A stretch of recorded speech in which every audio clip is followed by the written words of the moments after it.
Today, we're looking at the high cost of outsourced presence. We're diving into a bit of a quiet mystery, one that pieces together tiny, almost invisible decisions that compound over a lifetime. It's all about time, the choices we make, and, well, the consequences. Let's get right into it. So picture this. It's the present day. We see an older woman living entirely alone at the very end of a dead, quiet street. Her husband's gone. Her health? Not doing so great either. It's the kind of illness where you really, really need someone around. But nobody's there. The neighbors might give a friendly wave now and then, and actually the local postman probably knows her better than her own family does.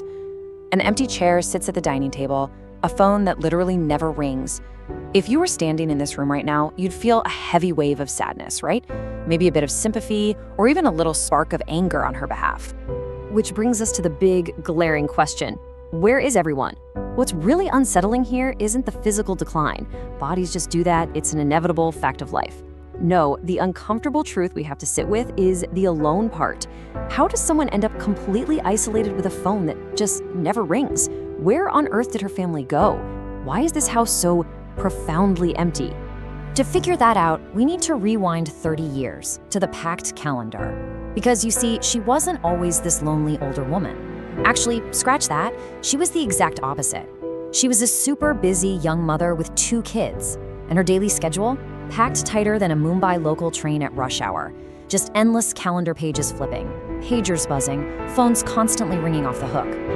Let's actually walk through what a day in that life looked like. It's this relentless machine of corporate parenting. 6 a.m. sharp, the nanny arrives. The kids are literally handed over before their eyes are even fully open. Mid-morning hits, and it's a mad rush at the Playschool gate. By the afternoon, they're right back to the nanny. And finally, in the evening, the parents stumble in. They are totally exhausted, just running on fumes. They quickly feed the kids, tuck them in, check their work emails one last time over dinner, and then pass out, only to wake up and start the whole shebang over again tomorrow. Rinse, repeat, for years. Now, you might be thinking, well, what about the downtime? The holidays? Those were supposed to be the fix, right? The dedicated family time we all promise ourselves. Except somehow, family holidays seamlessly morphed into networking brunches. You've got the kids waving in the background while the parents are busy shaking hands. It's like the language of the boardroom just totally invaded the living room. Let's circle back over drinks became the absolute priority, while the kids just sat at home with, yeah, you guessed it, the nanny. We literally started scheduling playdates around networking and somehow convinced ourselves to call it quality time. And then there's the classic line, we'll make up for it later. Guys, this is the ultimate corporate trap. It always sounds like such a solid, actionable plan, doesn't it? But it never actually happens. Later is this constantly moving target.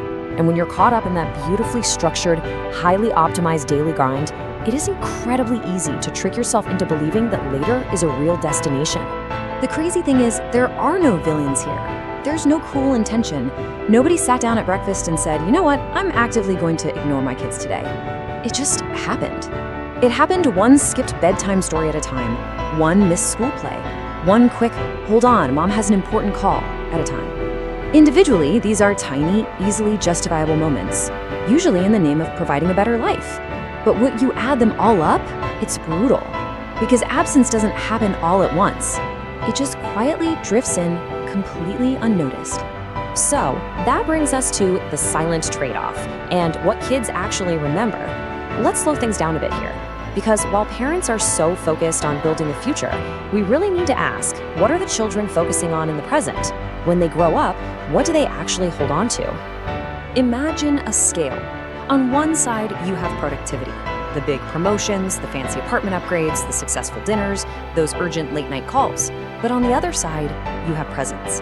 And here's the reality check. Kids do not care about the apartment upgrades. They don't remember them. They remember exactly who showed up. And if the answer to who showed up over and over again was the nanny, well, that's who they bonded with. That is whose lap felt like home. These parents weren't absent because they didn't love their kids. No way. They were absent because presence was quietly, slowly traded for productivity, one calendar invite at a time. Which brings us right back to today. Fast forward, and the calendar pages have stopped flipping so fast. It's the exact same woman, the same quiet street, the same empty house with that chair and the silent phone we saw at the very beginning. Her children grew up, They moved away to different cities, and guess what? They built their very own, highly optimized, incredibly busy calendars. And here is the heartbreaking reveal to our little mystery. Urgency is a learned behavior.